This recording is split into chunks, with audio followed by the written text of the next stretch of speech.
of like an introductory thing besides hi. If there's anything else that needs to happen. I think just that phrase. We should just edit that phrase for the beginning. I'm trying to think if there's anything other than hello. What does Our one videos are like what just super does meta performances. What does one say instead of hello? We are innovating online education. All right, so hi everyone. Hello. Because we are having you do an entire module on chapbooks, we wanted to take a few minutes to talk about chapbooks, about our experiences with chapbooks, why we think that they're interesting and important. Some of you might not be familiar with what a chapbook is, so maybe we should start with that. Sure. Briefly, as a definition, our understanding of a chapbook. It's not a full-length manuscript. And when we say full-length manuscript, that usually is talking about 70 to 80 pages, with Minimum. anything between 50 to 100 poems. Yeah. That would be a full-length manuscript that would be published by a press. And so chapbooks, they might be anywhere from like 10 pages to 40 pages. They don't have the same maybe commercial value, if we can say that about even full-length books of poetry. And so the construction is different. And on one end, you're not necessarily seeing them commercially bound, but you're seeing a lot of handmade elements. What was your first encounter with a chapbook? I was trying to think of this earlier for this conversation interview, and I actually had the wrong answer. I was going to say that my first experience was with this, which is called 22 Conversations. And it's a poetry chapbook that my very best friend in the world made out of erasure poems from our G-Chat conversations. And then for my graduation, he just he printed them and he stapled them together.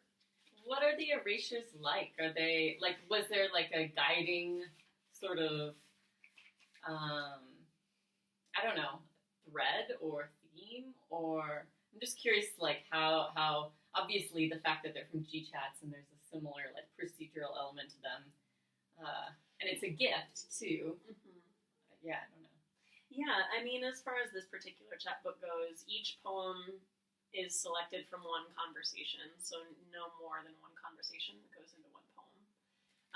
And then who says what is completely erased, or it's only denoted by being in italics or not italics is the most that indicates who speaks. So it's become kind of one voice. And then he's put dashes in, a la Emily Dickinson. But other than that, it's sort of like our voices have conflated.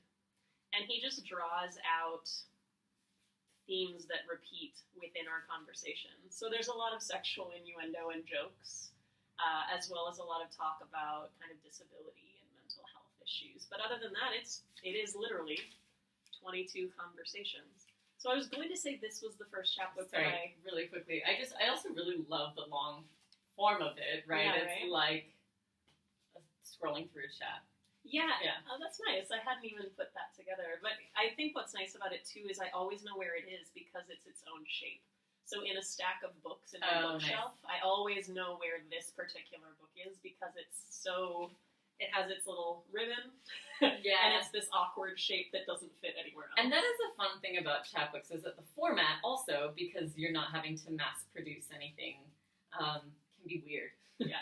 And it can be maybe something that would typically be more difficult or expensive, or Yeah, things that you can't get published in traditional textbooks or traditional publishing because it's harder to format. So I was going to say this was my introduction, but that's completely wrong. This is just my most memorable. I actually had written a chapbook or two before I got into the master's where Cassie and I met. And in fact... But how did you know about the word? Or what, do you remember that or no? Because I remember people talking about, someone saying a chapbook and being like, wait, what? You know what I mean? That's a word I don't know. Yeah. This is what I'm trying to remember. So I knew I was working on a chapbook as a chapbook before as I applied to graduate programs and before I got into graduate programs. But I think that chapbook was my first interaction with them, in the sense that somewhere around that time I realized that Shorter manuscripts exist. yeah, like, oh my god, I can't write a full-length manuscript, but there's this thing called a chapbook, and I can write 20 poems, and I have written 20 poems, and I have 20 poems that go together. So, and I was navigating what makes a chapbook, or what makes a manuscript. Why do poems go together into one text? And that was a big part of me starting the master's program, too, is like, how do I do that? I'm trying it. I have ideas about how to do it, but I don't really understand. Like, I don't feel like I understand how to really do it. Yeah, I don't know. What about you? So you remember? I don't remember the exact moment when I heard the word chapbook and didn't know what it was and found out what it was. I don't remember that either. But I do remember that, and I also recognize it when it happens around other people, especially when you're talking about, like, if you are publishing a chapbook, or if you know someone who's publishing a chapbook, and you mention around anyone who's, a younger poet, or or not a poet, and they might be like, wait, what? What's a chapbook? Or like having to explain to my parents what a chapbook is, or something like that. So I definitely remember those instances, but I don't remember like that single moment. And actually, I thought that it's a similar thing. I thought that my first experience with a chapbook was this chapbook that I made with some friends, 2 other poets, a visual artist, and some friends of mine in Utah who own a printing press, or like a letter press. They also make their own paper. They're called Tryst Press. Georgia and Robert Buchert. We're probably gonna have to do some zoom ins. Robert and Georgia Buchert, they suggested this, and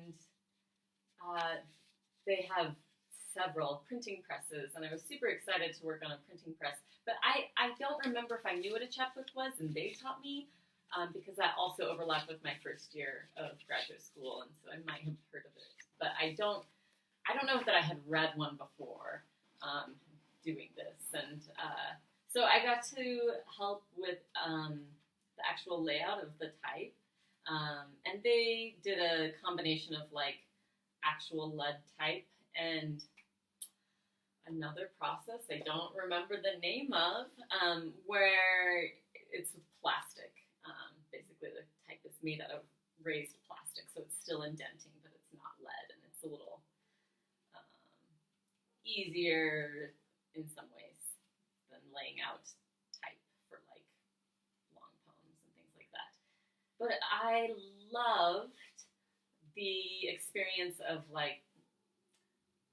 I loved using a letterpress, learning to use a letterpress, and I loved working with people to make an object. And there's probably one bookstore in Salt Lake City where these are. The entire process of making this was super satisfying, and I just felt like I just whet my appetite to actually make more objects, being involved, whether my poems were in it or whether I was involved with the actual making of a book. But and definitely ideally with letterpress, but letterpresses are expensive and they're heavy. You can't be moving around a lot with a letterpress. So that has not happened in my life so far. It's definitely something I would like